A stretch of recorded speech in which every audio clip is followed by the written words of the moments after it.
बड़े बुजुर्ग कह के गए हैं, करम में लिखा कंकर तो क्या करेंगे शिव शंकर। पाकिस्तान के करम में कंकड़ लिखे हुए हैं, एक तो कंगाली ऊपर से आटा गीला। पाकिस्तान के $1 बिलियन डूब गए। जानेंगे क्या है मामला जिसकी वजह से त्राहिमाम बचा हुआ है, और इसके लिए भी पाकिस्तान भारत को ही दोष दे रहा है। तो वहीं दूसरी तरफ LAC पे बॉम्बर्स, जेट, सारे कुछ की तैनाती के बाद आखिर चीन घुटनों पर क्यों आया और क्यों चीनी कमांडर त्राहिमाम कर रहे हैं। वैसे आपको बता दें, चीन में अब प्रकृति भी बदला ले रही है। इसके अलावा बहुत कुछ, आइए जानते हैं इन खबरों को विस्तार से। आपको याद होगा हाल फिलहाल में तुर्की ने जो पाकिस्तान का आका बना फिरता है, हालांकि 2-4 आका बन गए हैं पाकिस्तान के। कभी तुर्की बन जाता है तो कभी चीन बन जाता है तो कभी कोई और। दिशा विहीन हो गई है पाकिस्तान की सरकार। जहां उसे दिखता है कि थोड़ा बहुत फायदा हो सकता है, बस उसके पीछे लग जाती है। तो पाकिस्तान के इस आका तुर्की ने ये आरोप लगाया था भारत के ऊपर कि तुर्की की बदहाली का जिम्मेदार भारत है। दरअसल भारत तुर्की का वो लोन पास नहीं होने दे रहा है जो वर्ल्ड बैंक से वो चाहता है। वर्ल्ड बैंक सबके लोन पास कर रहा है, लेकिन सिर्फ तुर्की के ही नहीं कर रहा है, और इसके पीछे भारत का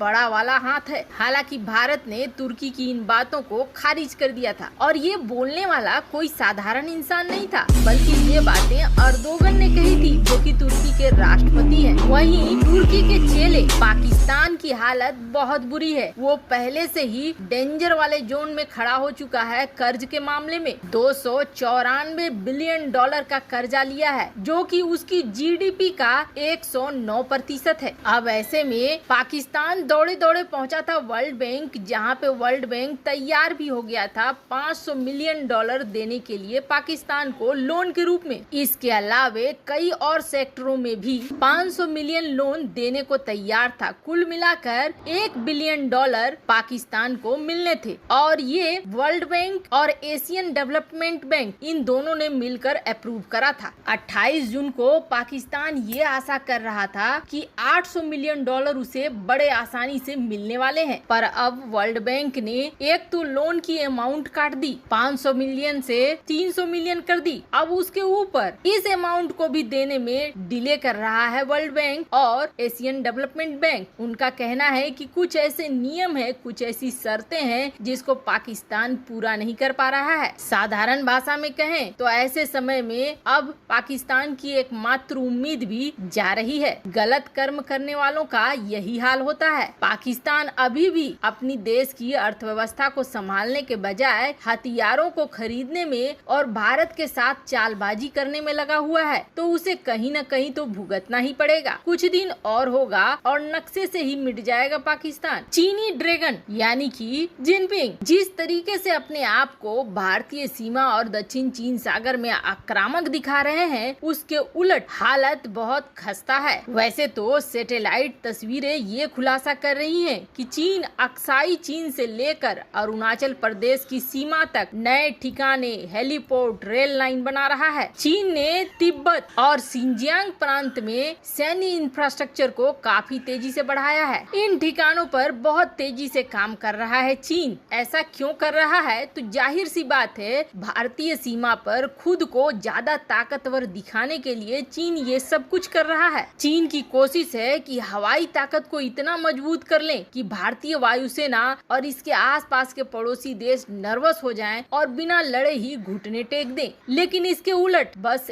एक तस्वीर ने चीनी सेना में खलबली मचा दी है, जिसके बाद कमांडर बुरी तरीके से जिनपिंग से नई मांग कर रहे हैं। जानेंगे भारत ने ऐसा क्या कर दिया है, पर उससे पहले ये जान लें आप, चीन इस वक्त खुद ही बहुत बड़ी परेशानी से घिरा हुआ है। एक तरफ ग्वांगडोंग में तो तबाही मची ही है, ये हमने कई न्यूज में आपको बता दिया है, कई तरह की तबाहियां मची हुई है। तो अब दक्षिणी चीन को छोड़कर उत्तरी चीन में भी नई तबाही मच रही है, और अब यहाँ पर प्रकृति बदला ले रही है। दरअसल उत्तरी चीन के सांगसी प्रांत में लोहे की कई बड़ी बड़ी खदानें हैं, और अब यहाँ पे पानी घुसने लगा है, बाढ़ आने लगा है। असर ये है कि लोहे के खदानों में कई चीनी मजदूर फंस चुके हैं, जिसके बाद 11 लोग तो ऐसे वहाँ पर हताहत हो गए हैं। अब असली संख्या कितनी है ये अभी तक आधिकारिक तौर पर नहीं नहीं आई है, पर ये हादसा इतना बड़ा है कि इसे निपटाने के लिए विशेषज्ञों को भेजा गया है, पर बारिश रुकने का नाम नहीं ले रही है और बाढ़ और भी ज्यादा बढ़ रहा है। अब इन्हें ये समझ में नहीं आ रहा है कि बाढ़ इस इलाके में हुआ कैसे और कैसे पानी इतना तेजी से अंदर चला गया। अब इसके लिए भी प्रारंभिक जांच शुरू कर दी है चीन ने। तो जहां खुद चारों तरफ से तबाही से घिरा हुआ है चीन जो कुछ दिखता है उसके विपरीत उसके देश में हालात हैं। इस आर्टिकल को देखिए आप। चीन ने क्या कहा?